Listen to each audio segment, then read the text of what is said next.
Mais ce qui la hantait le plus, c'était la perte de sa petite fille.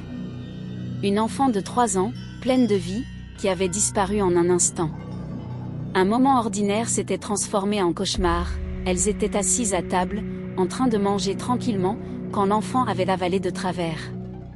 Plus aucun souffle. Plus aucune parole. Juste le silence.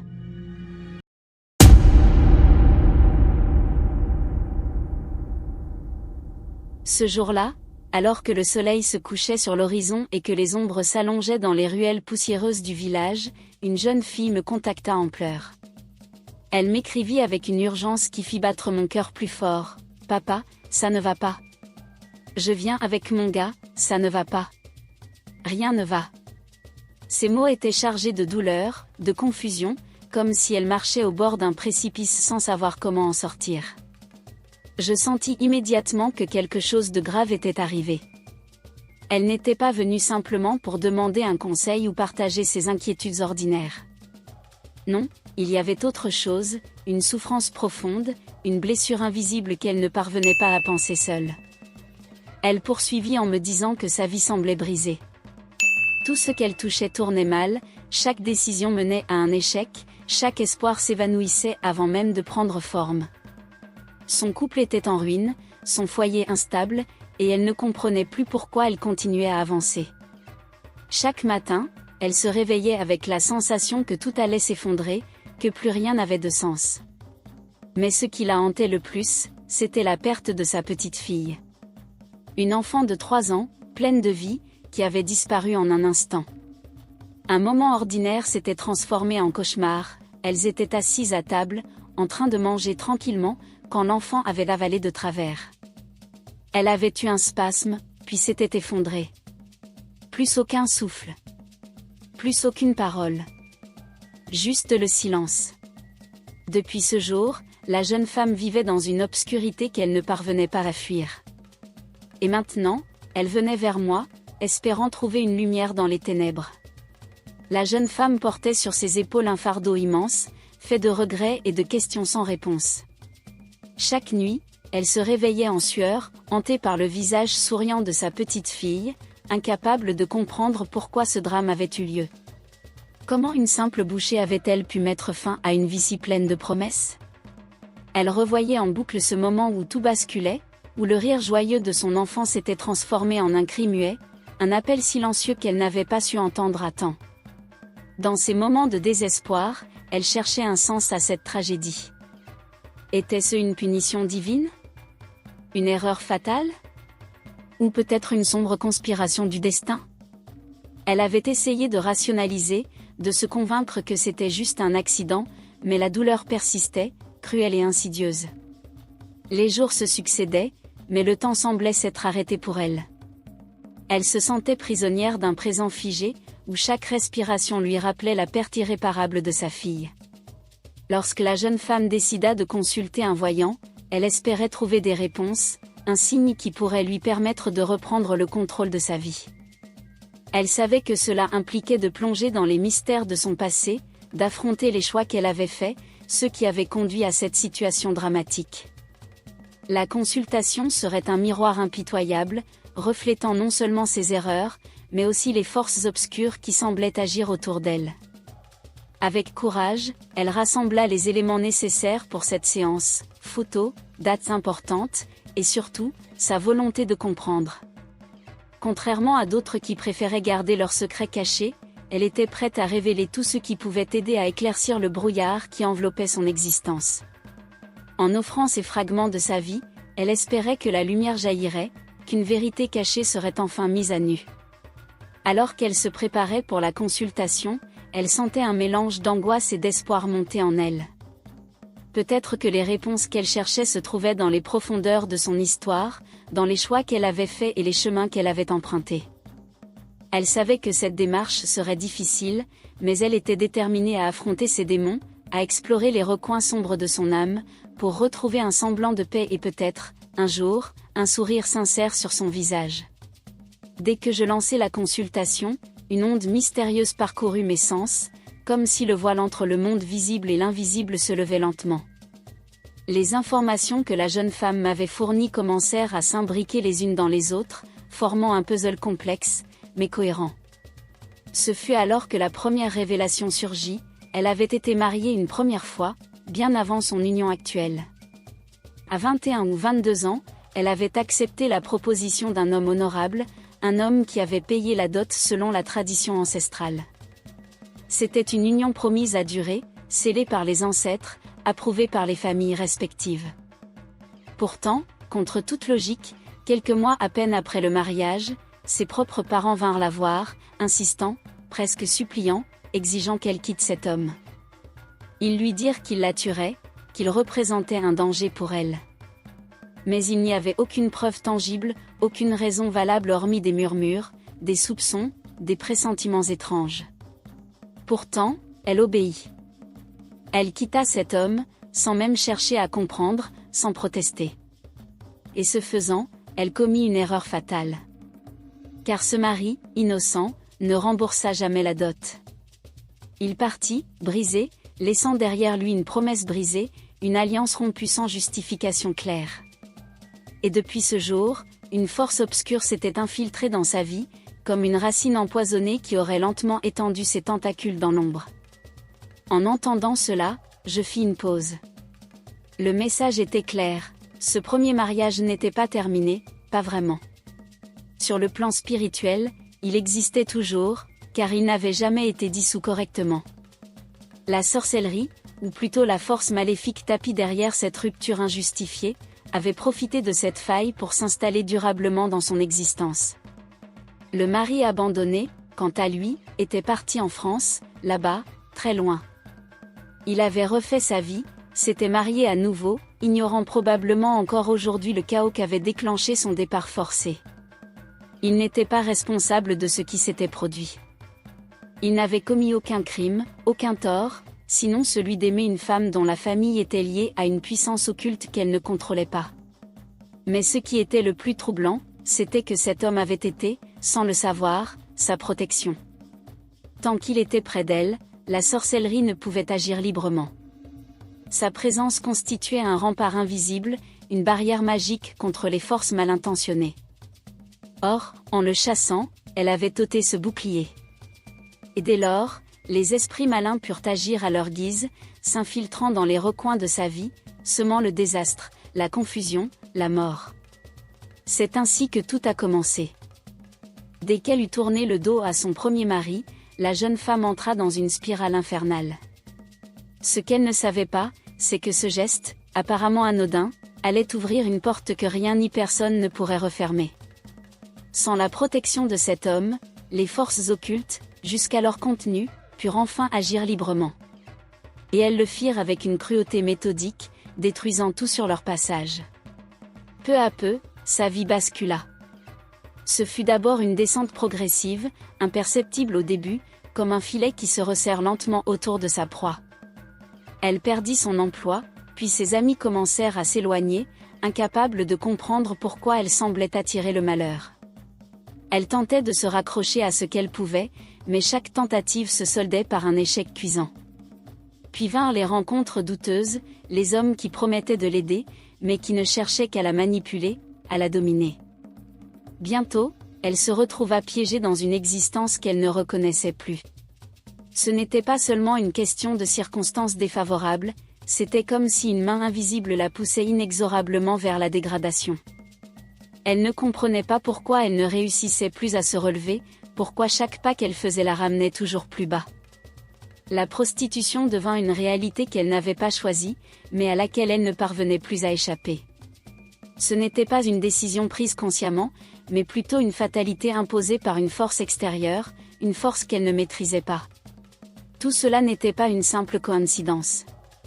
C'était l'œuvre de la sorcellerie, une sorcellerie noire, malveillante, orchestrée par les mêmes personnes qui l'avaient éloignée de son véritable protecteur. En supprimant ce lien sacré, en rejetant cet homme innocent, ils avaient donné libre cours aux esprits malins, autorisant une destruction totale. Et pourtant, pendant tout ce temps, elle ne se rendait compte de rien. Elle pensait être victime de mauvais choix, de malchance, de circonstances indépendantes de sa volonté. Elle cherchait des explications rationnelles à une situation qui n'en avait aucune. Elle s'accusait elle-même, se reprochant de ne pas être assez forte, assez intelligente, assez capable. Elle s'isolait, se repliait sur elle-même, persuadée que personne ne pouvait comprendre ce qu'elle traversait. Mais la vérité était ailleurs. Ce n'était pas sa faute. Elle avait été manipulée, trahie par les siens, utilisée comme un pion dans un jeu bien plus grand qu'elle. Et maintenant, elle était coincée, ballottée entre les mains des forces obscures, incapable de se libérer. Après avoir traversé les ténèbres, la jeune femme crut enfin trouver un semblant de stabilité. Elle rencontra un homme, quelqu'un de différent, ou du moins c'est ce qu'elle espéra. Cette fois-ci, elle voulait croire qu'elle avait appris de ses erreurs passées. Elle décida de construire une nouvelle vie, de tourner la page sur les années de souffrance. Ensemble, ils se dirent oui devant la loi, officialisant leur union à la mairie. Aucun rituel ancestral ne fut accompli, aucune dot ne fut versée selon les traditions. Ce mariage était moderne, civil, déconnecté des coutumes de ses ancêtres. Pourtant, ce geste, aussi anodin qu'il puisse paraître, allait sceller un nouveau drame. Quelques années s'écoulèrent, et contre toute attente, la jeune femme tomba enceinte. Ce bébé était une lumière dans sa vie, un espoir fragile mais bien réel. Elle mit toutes ses forces dans l'éducation de cet enfant, le protégeant comme si elle redoutait qu'il lui soit arraché. Et elle avait raison d'avoir peur. Lorsque l'enfant atteignit l'âge de 3 ans, le destin frappa à nouveau.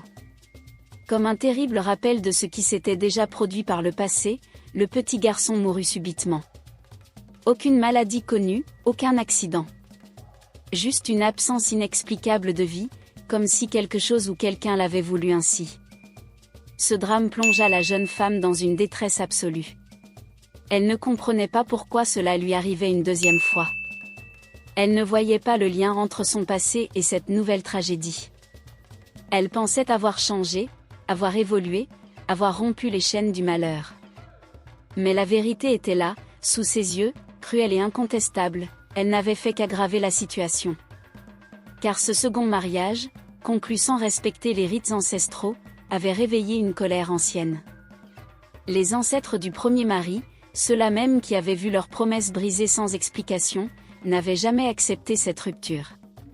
La dot avait été versée, l'union scellée, mais le divorce n'avait jamais été officialisé selon les lois spirituelles.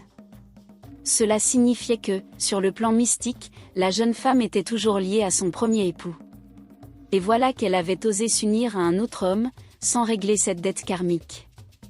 C'était une offense aux ancêtres, une violation des lois invisibles qui régissent les alliances familiales. Et comme réponse, les forces occultes intervinrent, infligeant un châtiment symbolique, la mort de l'enfant. Les ancêtres ne pardonneraient pas facilement. Le lien avec le premier mari n'était pas rompu, et tant qu'il demeurerait, le cycle de malheur continuerait. Les esprits de la première famille, furieux d'avoir été trahis, ne laisseraient aucun bonheur s'installer dans sa vie tant que justice ne serait pas rendue. La jeune femme ne savait pas encore qu'elle tenait entre ses mains la clé de sa propre libération. Mais elle allait devoir faire face à une vérité qu'elle n'était pas prête à entendre. Il est important de comprendre que dans notre culture, la dot n'est pas seulement une transaction matérielle. C'est un engagement sacré, un pacte entre deux familles, scellé par les ancêtres eux-mêmes. Lorsqu'un homme paie la dot, il ne donne pas simplement de l'argent ou des biens, il établit un lien spirituel avec la femme qu'il épouse, et par extension, avec sa famille. Ce lien ne peut être rompu sans conséquence, surtout lorsqu'il n'est pas dissous selon les rites appropriés. Dans le cas de cette jeune femme, la dette mystique créée par le rejet de son premier mari n'a jamais été réglée. On ne peut pas simplement oublier un tel engagement, car les esprits sont attentifs, et ils exigent justice. Lorsque la famille de la jeune femme a refusé de rembourser la dot, elle a envoyé un message clair aux ancêtres, l'union n'était pas honorée, et les engagements pris n'avaient aucune valeur. C'est une insulte profonde, une rupture brutale avec les traditions qui protègent l'harmonie entre les vivants et les esprits. Sur le plan mystique, cela signifie que l'homme, bien qu'éloigné géographiquement, reste lié à la jeune femme. Il est toujours considéré comme son époux légitime aux yeux des ancêtres, et cette réalité spirituelle entre en conflit avec son mariage actuel. De plus, lorsque les parents ont choisi de rejeter cet homme sans raison valable, ils ont activé une force destructive. La sorcellerie, ou plutôt les forces maléfiques tapies dans l'ombre, ont saisi cette opportunité pour agir. Elles ont utilisé cette injustice pour corrompre la vie de la jeune femme, la jetant dans une spirale de malheur. Les ancêtres du premier mari, outrés par cette trahison, ont également joué un rôle. Ils ne peuvent tolérer une rupture aussi injustifiée. Leur colère s'est manifestée par des obstacles constants dans la vie de la jeune femme, des pertes douloureuses, et une incapacité à trouver la paix. Et maintenant, avec son second mariage, la situation s'est encore aggravée. Les esprits des deux côtés sont en guerre, chacun défendant sa cause, et la jeune femme se trouve prise au piège entre ces forces opposées. Pour que la paix revienne, il faut régler cette dette mystique. Il faut délier l'ancienne union selon les rites ancestraux, purifier l'esprit des ancêtres offensés, et rétablir l'équilibre rompu. Si rien n'est fait, les conséquences continueront de se manifester, sous forme de malheurs répétés, de relations détruites, et peut-être même de nouvelles pertes tragiques. Devant la gravité des révélations, la jeune femme resta bouche bée, prise dans un tourbillon d'émotions conflictuelles. Mon discours, chargé de vérité et de gravité, fit écho à ses propres craintes et à cette douleur qu'elle avait tenté d'enfouir. Elle sentait les larmes monter, incontrôlables, comme une rivière déchaînée qui menaçait de tout emporter sur son passage. « Tu as raison, tout ce que tu dis est vrai », murmura-t-elle, sa voix tremblante trahissant le chaos intérieur qui la consumait. Comment avait-elle pu ignorer les signes ? Comment avait-elle pu croire que la vie pouvait continuer sans régler les dettes du passé ? Les images de sa petite fille, de son sourire innocent, vinrent se superposer à celles de son premier mari, un homme qu'elle avait rejeté sans comprendre les implications de son geste. Elle réalisa soudainement que chaque décision qu'elle avait prise, chaque chemin qu'elle avait emprunté, était teinté de conséquences qu'elle ne pouvait plus nier. « Que dois-je faire » demanda-t-elle, les yeux embués de larmes. La panique s'insinua en elle, accompagnée d'un sentiment d'impuissance. Elle se sentait prise au piège, comme si les murs de sa vie se refermaient lentement autour d'elle. Chaque mot prononcé par le voyant semblait peser une tonne, et elle savait qu'elle devrait affronter ses vérités, même si cela signifiait regarder en face les erreurs qu'elle avait commises. « Je dois divorcer », articula-t-elle, consciente que cette décision marquerait un tournant crucial dans son existence. Elle savait que cela impliquerait non seulement de mettre fin à son mariage actuel, mais aussi de faire face à l'homme qu'elle avait aimé autrefois, de régler les comptes avec son passé. Le simple fait d'envisager cette possibilité la terrifiait. Comment pourrait-elle expliquer à son nouveau mari qu'elle devait le quitter pour des raisons qu'elle ne comprenait même pas complètement ? Pourtant, elle sentait au fond d'elle que c'était la seule issue possible. Elle ne pouvait plus continuer à vivre dans cette illusion, à porter le poids des choix passés sans agir. « Et mon fils » ajouta-t-elle, la voix brisée. L'idée que son enfant puisse être affecté par ses erreurs la bouleversait. Elle savait qu'elle devait agir rapidement, avant qu'un autre drame ne frappe sa famille. Les larmes coulaient librement maintenant, et elle se sentait vidée, mais en même temps, un élan de détermination naissait en elle. Elle devait se battre pour sa famille, pour elle-même, pour l'avenir de son enfant. Elle savait que le chemin serait ardu, parsemé d'obstacles et de douleurs, mais elle était prête à affronter l'inconnu pour sauver ce qui restait de sa vie.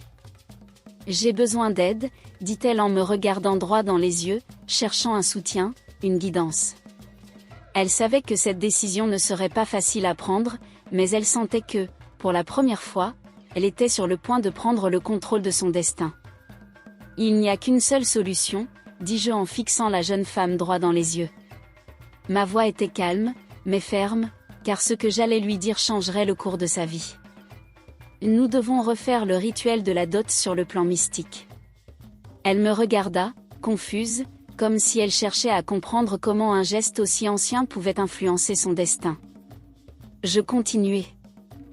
Ta première union n'a jamais été dissoute correctement. Ton premier mari est toujours lié à toi, spirituellement parlant. Tant que cette connexion existe, les forces obscures continueront à agir contre toi. Je fis une pause, observant son visage se décomposer lentement. Elle comprenait, mais la peur était palpable. Le rituel consiste à délier ton ancien mariage mystiquement. Cela signifie que nous allons envoyer un message clair aux ancêtres, tu n'es plus lié à cet homme.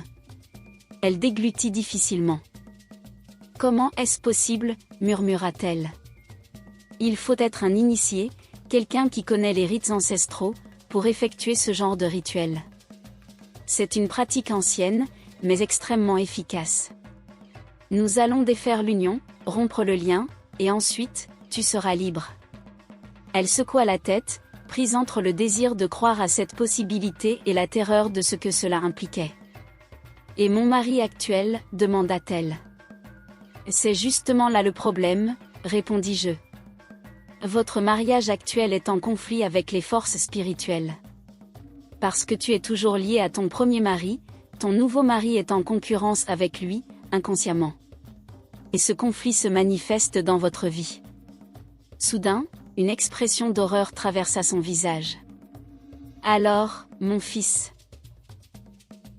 Je hochai lentement la tête. Oui. Tant que cette situation perdure, ton enfant sera en danger. Les esprits ne tolèrent pas l'injustice. Ils veulent que les choses soient remises en ordre. Elle porta une main tremblante à sa bouche, les larmes coulant à nouveau sur ses joues. Et si je ne fais rien? Alors, le cycle continuera. Tu auras beau fuir, changer de ville, changer de vie, le malheur te suivra. Et ton fils? Je laissai ma phrase en suspens, sachant qu'elle comprenait parfaitement ce que je voulais dire. Elle baissa les yeux, le souffle court. Très bien, murmura-t-elle finalement. Et dis-moi ce que je dois faire. Alors que la jeune femme se préparait mentalement à affronter les rituels nécessaires pour libérer son âme des liens du passé, un conflit invisible prenait de plus en plus d'ampleur entre les trois familles impliquées. D'un côté, la famille de son premier mari, profondément blessée par la rupture injustifiée de leur alliance, nourrissait une colère sourde, exacerbée par le fait que la dot n'avait jamais été remboursée. Les ancêtres de cette famille, offensés par cette trahison, exigeaient vengeance, invoquant des forces obscures pour perturber la vie de la jeune femme et de son nouveau conjoint. De l'autre côté, la famille de son mari actuel, bien qu'ignorant les ramifications spirituelles de leur union, sentait confusément que quelque chose clochait. Les tensions s'intensifiaient, alimentées par des rumeurs et des incompréhensions. Les membres de cette famille, perplexes face aux difficultés rencontrées par le couple, cherchaient des responsables, des coupables à blâmer pour leur malheur.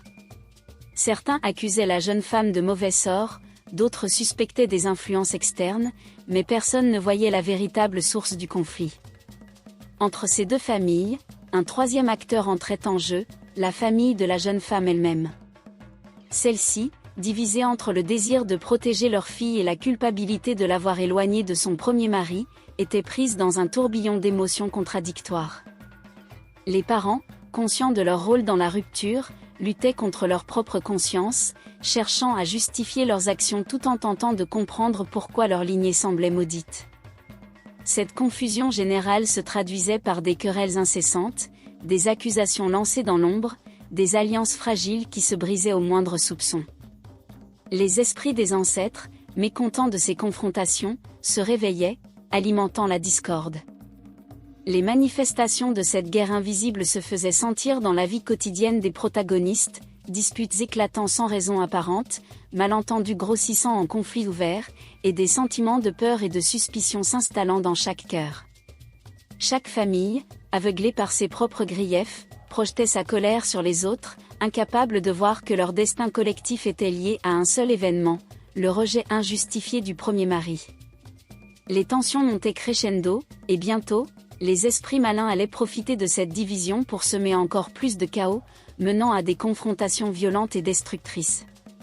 Le conflit spirituel, jusque-là discret, menaçait de dégénérer en une véritable guerre familiale, où la vérité serait noyée sous les flots d'accusations et de représailles.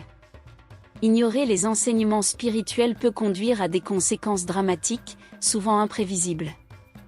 Dans le cas de la jeune femme, sa négligence envers les rites ancestraux et les messages des ancêtres a créé un vide spirituel que les forces obscures ont comblé avec empressement.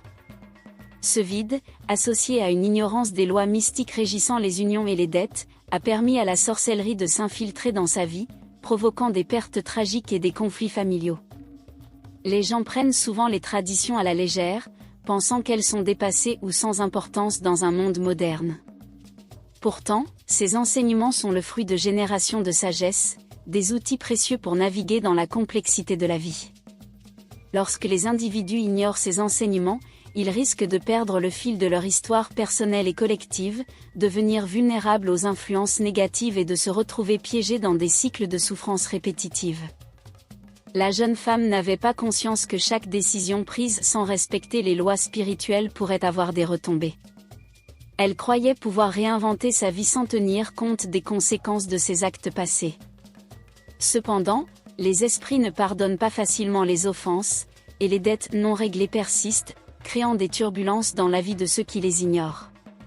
En négligeant ces enseignements, on se coupe de la protection des ancêtres, de la sagesse des aînés, et de la compréhension des forces qui régissent notre existence. Cela rend les individus plus exposés aux caprices du destin, incapables de reconnaître les signes avant-coureurs de la malchance ou de la destruction.